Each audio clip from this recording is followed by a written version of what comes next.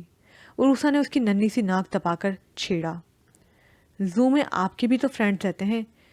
وہ بھی تو ایمن تھی بلا کی حاضر جواب۔ بہت بولنا آ گیا ہے تمہیں۔ عروسہ نے اس کے گال زور سے کھینچے تھے۔ ایمن بلبلا کر رہ گئی۔ عروسہ گندی ہیں۔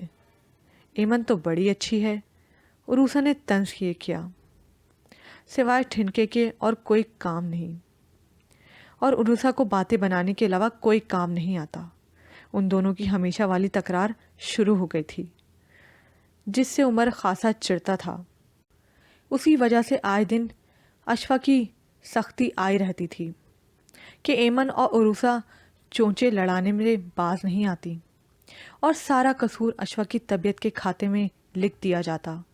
حالانکہ یہ تو ان کی معصومانہ سی لڑائیاں تھیں جن کا آغاز ہمیشہ عروسہ کی طرف سے ہی ہوتا تھا، مگر عمر سے ڈانٹ کے وقت وہ صاف بچ جایا کرتی تھی۔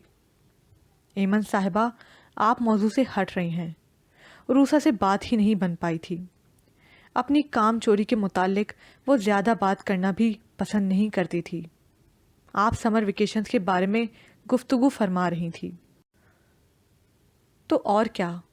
وہ پھر سے لاڈ سے عمر کے ساتھ چپکی۔ پاپا، ہم چھٹیاں گزارنے کہاں جائیں گے؟ نہ ہماری نانو ہے، نہ نانا ہے، نہ دادو نہ دادا، ماموں ہے تو اتنی دور ان کے پاس ہم جا نہیں سکتے، پھر ہم کہاں جائیں گے؟ ہماری ساری فرینڈز اپنی آنٹیز اور نانو کے گھر جائیں گی۔ ہم آپ کو مری لے چلیں گے پورے 1 منتھ کے لیے۔ آپ خوش؟ ایسی فیاضی وہ ایمن کے لیے کبھی کبھی دکھا ہی دیتا تھا۔ تھینکس پاپا۔ ایمن خوشی سے کھل اٹھی تھی اور اسی پرجوش انداز میں اموریا سے چپک رہی تھی جب امیمہ کی ٹھہری ٹھہری سنجیدہ سی آواز سن کر چپکی رہ گئی۔ ماما کی طبیعت ٹھیک نہیں، ماما کیسے جائیں گی؟ اشفا جی کو کون سا ڈر لگے گا؟ اور پھر بھابھی بیگم اور غوثیہ آنٹی نوری کی امی ہے نا؟ کیوں عمر بھائی؟ عروسہ کے بھی دل کی مراد گویا بر آئی تھی، سو وہ بھی خوب جوش و خروش کا مظاہرہ کر رہی تھی، اور دل ہی دل میں فرینڈ پر دھاک بٹھانے کے بھی پروگرام بنائے جا رہے تھے۔ وہ کافی شوق طبیعت کی مالک تھی، ہلے گلے کی شوقین، گھومنے پھرنے کی دلدادہ۔ امیمہ کو اچانک ہی اشفا کی موجودہ حالت کا خیال آیا تھا، اسی لیے بچیوں کو فی الحال اس نے ٹال دیا۔ ہم اگلے سال مری چلیں گے۔ کیوں پاپا؟ وہ اپنی پلیٹ صاف کر چکی تھی، اب نیپکین سے ہاتھ صاف کر رہی تھی، مگر اس کی ساری توجہ باپ کی طرف تھی۔ عمر نے امیمہ کی طرف دیکھ کر سر ہلا دیا۔ نہیں، ابھی جانا ہے، اگلا سال بہت دور ہے، ایمن نے بچوں جیسے ضدی پن سے کہا۔ ایمن، خاموشی سے کھانا کھاؤ ورنہ بہت مار پڑے گی۔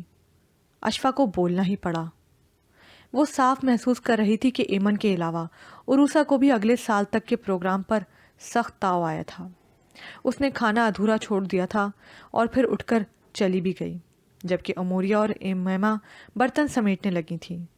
وہ معمول کے کام ختم کر کے کھڑکیاں دروازے اچھی طرح سے لاک کرنے کے بعد دودھ کا گلاس لے کر اپنے بیڈ روم کی طرف چلی گئی۔ وہ بیڈ روم میں آئی، عمر آفس کے کام میں مصروف تھا۔ اشفا عشاء کی نماز پڑھنے کے بعد معمول کی تسبیحات پڑھ کے واپس آئی۔ عمر نے اپنا کام سمیٹ لیا تھا اور اب ٹی وی دیکھ رہا تھا۔ دودھ کا گلاس بھی خالی ہو چکا تھا۔ سو پہلے وہ خالی گلاس اٹھا کر کچن میں دھو کر رکھ آئی۔ رات کو گندے برتن رکھنے کی اسے عادت نہیں تھی۔ یہاں پر یہ پارٹ اختتام کو پہنچا۔ مزید پارٹ سننے کے لیے اردو ناول زبر پرائڈ کو لائک کیجیے، سبسکرائب کیجیے، شیئر کیجیے، کمنٹ کرنا مت بھولیے گا۔